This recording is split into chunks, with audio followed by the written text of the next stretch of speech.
we're going to be going over using GIS dashboards and using them to monitor and manage water utility data. So just for a brief overview of what we're going to cover, we're going to be reviewing and starting with the Esri Water Distribution Data Management Solution. And then we're going to review the dashboard that comes with that solution, and then look into how we can refine it and basically change up the design so it's more user-friendly and customize it for how you might want to customize it for your own organization. So first off, what is the water management solution? So Esri has ArcGIS solutions, which are basically a collection of industry-specific configurations of apps and designated workflows. And so they have one that is for water, and that one comes with a bunch of apps and basically kind of like a workflow already set up. It's like an infrastructure that you can deploy onto your ArcGIS online. And then you can load in your data and basically use the apps that they have already pre-made and pre-set up. So let's just look a little bit further into that page for that solution. So how you would get it on, and we're kind of assuming with this webinar that you've already deployed the solution or you're already utilizing these apps, but basically you would deploy the solution and then it would show up with these apps and it would look something like this on your AGO. So you would have all the feature layers, web maps, and the applications, all that would come with the solution. And these are all empty. They don't have any data in them, but what you would do is that you would append your own data and making sure that it's within the same schema that they provide for the solution. And once you've loaded in your data into this, it'll already be pre-connected to these apps, and you kind of already have a pre-set up way to monitor and edit your data. So it's a great way if you're looking to just kind of get started with monitoring your water utility data. But a lot of what we're going to cover in this webinar is also going to be relevant for if you maybe aren't using the solution, but you just have a dashboard that you want to upgrade, or if you are creating a dashboard from scratch, same kind of principles. So this is what we're going to be starting with. So this is what kind of the dashboard that comes with the solution looks like. And we're going to be upgrading it to look more like this, where it will have a map. We can engage with the data more using a sidebar and some data visualizations. And so this is basically, we're going to be recreating that overview page to have more information and more engagement. And then lastly, we're also going to be looking into adding another page to the dashboard. And so for this example, we had a related record table for hydrant inspections, and it's related to the hydrants feature layer, but this is a great way to be able to monitor how your inspections are going, what kind of issues you might be having, just using the data that you already have and kind of creating a new dashboard page. And so this could be done with any other table that you have that you want to see data for. It's all very customizable. So let's now kind of take a deeper look into what we're working with. So this is the solutions dashboard that comes with the water management solution. And so as long as you've loaded in your data and it's in the right schema, this will populate with these numbers. It's already kind of set up to show data, and it comes with multiple tabs. So we have a water main tab, a services tab, a hydrants tab, but you can't really engage with it. These are just static numbers that you're looking at. And so what we're going to be doing in this webinar is going through and basically kind of increasing what you can do with that dashboard and customizing it. And so first off, one thing to note, we've added a map. So this map, allows you to visually see the data and to turn off and on layers. We have a legend. I always like to have a map if we're working with GIS data, since it's fundamentally spatial. And then on this overview page, we have all the same information that was on that other overview, but I've also added a few other things. And some of the things that were on this dashboard, like this information here, which is based off of the storage and supply layers that we had. I basically have just condensed it to be in pie charts and to have visualizations, as well as added some visualizations. And my favorite part about this dashboard is the sidebar functionality. So the sidebar allows you to filter the data. And so you can, let's see, if we were looking at service connections, like what we have on here, if I just wanted to see really quickly how many commercial service connections we have, I can just really easily filter that, and then these numbers will change. I know that we have 77. I can do the same for the service lines. That'll change how many miles. And so we can really easily now just engage with the app and pull out data that we want to see. And what's cool about the sidebar is that you can also have the sidebar for the other tabs. So if I go to the services tab, you can see it's also filtered over here and is showing different data. So let's say if we wanted to look at just the fire data, we can see all this information changes. And now I know that the fire service lines are mostly ductile iron. It's just an easy way to kind of increase the usability of your dashboard. And then over here, I've kept these tabs pretty much the same because I thought they were still helpful and they still coordinate with the sidebar. But over here, we've added the new page for hydrant inspections. So now we can really easily see how many inspections we have total for the year, for the quarter. And if you have data for it, you can put in different information for, the ones that needed maintenance. Why did they need maintenance? Just a really nice way to monitor and see that kind of inspection data.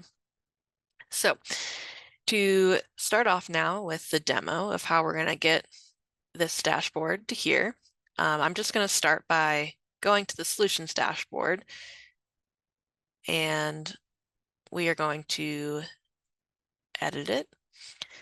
And I'm just going to save a copy of it. I think it's always good practice just to start fresh with a new copy. So in case you do mess up anything, you still have this one for reference.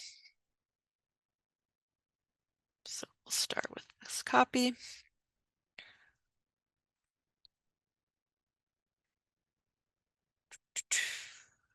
Let that load a bit. Okay, so now we're working with the copy. And first, I'm just going to change the theme. So you have a lot of options. I like the midnight blue one, up to you. But this also is just helpful if I'm going to be going back and looking at the older dashboard. Now I know that this is the new one, just based off of the color scheme.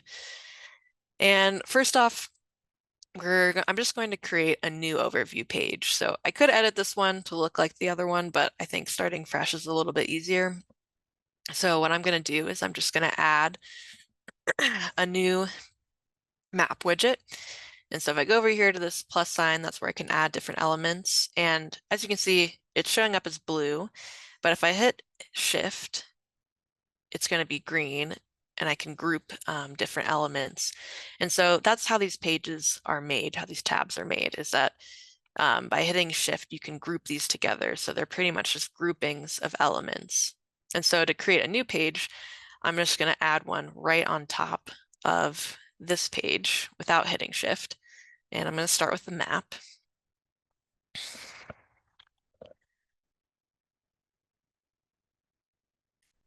And then that's going to come up with some settings. I'm going to turn on the layer visibility and create that. So now we can see that there is a new page that is for the map that we've added. And there's no data just because I've saved it with all the layers turned off to avoid having a bunch of layers all on. But now some of these stats, I still want to keep them how they are. I think they're still valuable. So I'm just going to move them over to that page. And so to move them over, we can go to the top left corner and we're going to drag this item. And so right now it's blue. So that's how I want it to be because I'm going to be putting it to the side. And since I did not hold Shift and didn't group it to this page, it's now kind of just floating within the dashboard. So it's on every single page. If I click on them, it's still there. So this is a good way just to move it to a different page. So now if I drag it, I'm going to hit Shift again so I can group it onto this new page. And that is how you get it over to the new page. So we're going to do that with a few of these just to get them over there.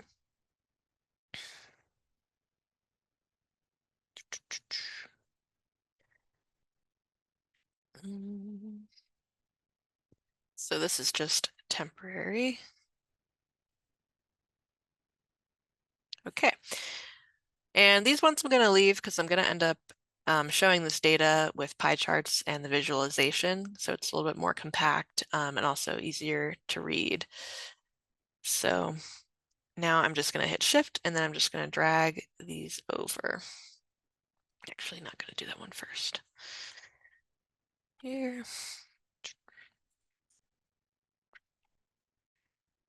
And so I kind of think of this as like building blocks, just kind of building out the page and placing them where you want them. Okay, so now we've got some of the stats that we wanted from that page moved over to the new page. And now I'm going to add the pie chart visualizations. So if we go over here to add element, I'm just going to bring in, I'm going to hold Shift again, and then I'm going to bring in a pie chart. So now we just have to select which layer that we want to show. So I'm going to do storage. And I want to see the different asset types that we have.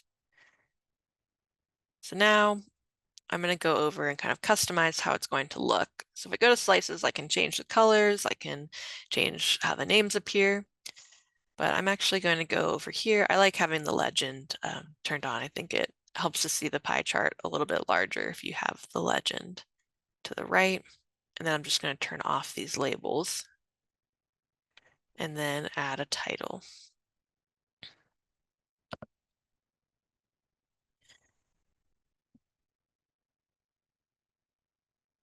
Make sure that looks nice.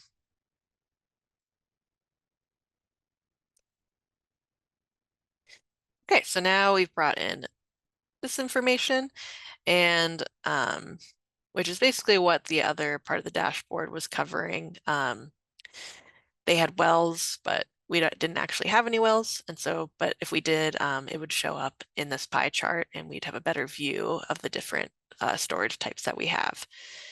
And one trick that I like to use, if I've already created a widget that I'm going to be using again or something very similar, I'm just going to duplicate it and then move it to where I want. So I'm going to put it here. And then I'm going to edit this one to be the supply layer. So I can just pretty quickly kind of keeping the same settings. There's a few things that they make you choose again, but now we've got pretty much the same thing. I just need to change the title.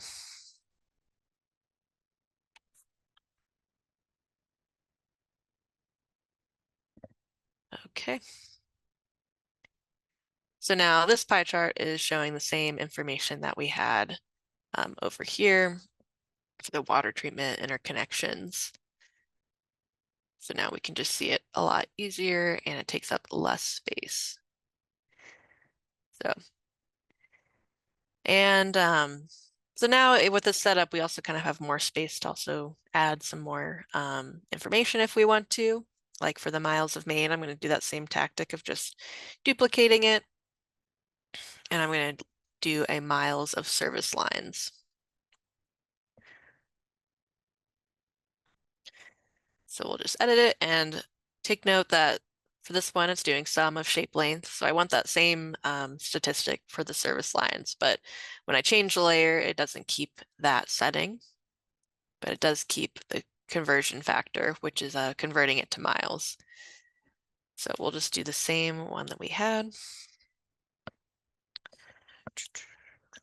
Shape length. And then we'll just change the title.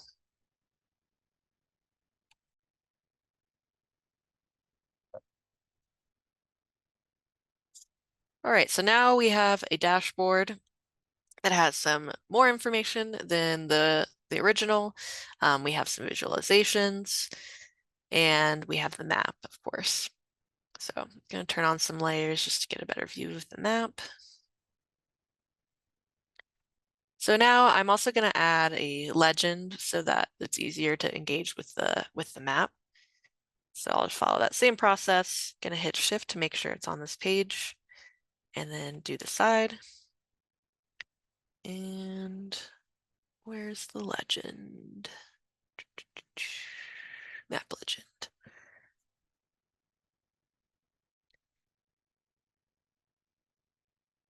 Okay, so now it's starting to look how we want it to look, but we still don't have that sidebar functionality, which is going to be important.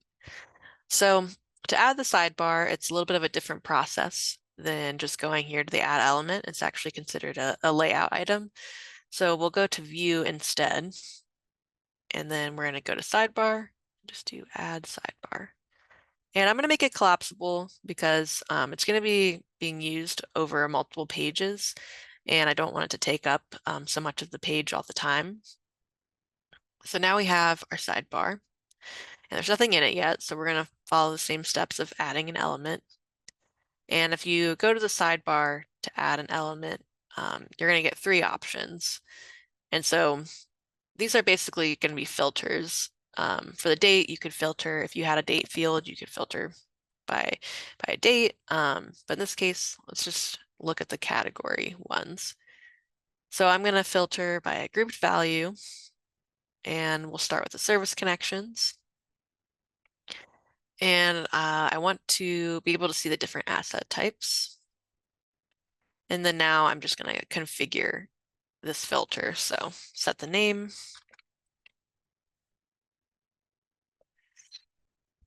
And give it a none option. I like to label this all so you can kind of, it's a little bit more user-friendly as far as what you're seeing before you've actually clicked on something. And then we can see the different categories. And so if we wanted to, we could change these names. Doesn't really. And then over here, if we had just selected done for this, it wouldn't actually filter anything yet because we haven't specified for it to connect to the other widgets that we have in the dashboard. So over here, we can set up things like for it to filter on the map. So I'll go over here. And then I also wanted to be doing the same thing of filtering on different widgets that I have. So I know I have other service connection widgets.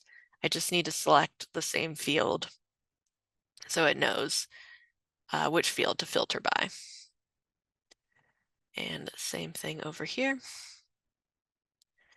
So now we can click done and we can test this out. So as you can see, this is where our service connections are. And if I filter, now it's filtering on the map and it's filtering in this widget. So this is a great resource to use. And you can add as many as you want. You can specify which data you want to be able to see, how you want to see it, and then you can have it also be filtering on the different pages as it is over here. So I'm not going to set up the whole sidebar right now, just for time reasons, but it's a great resource to use to kind of be able to engage with the dashboard more rather than it being so static like how the original solutions dashboard is. And so now I'm just going to clean up this last page. I'm just going to delete it. There's not really a good way to delete this tab, but I'm just going to delete these items individually, and that should get rid of the page.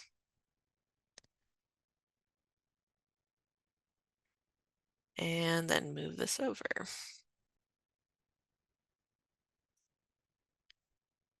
Okay, so now we have the basis of our new overview page.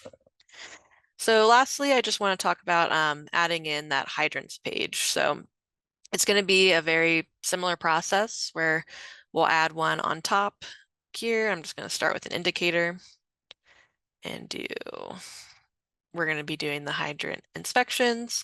So that comes up with just the count of how many total inspections we have. But if you want, you can also filter. Let's say if you have a date field, you can filter by date.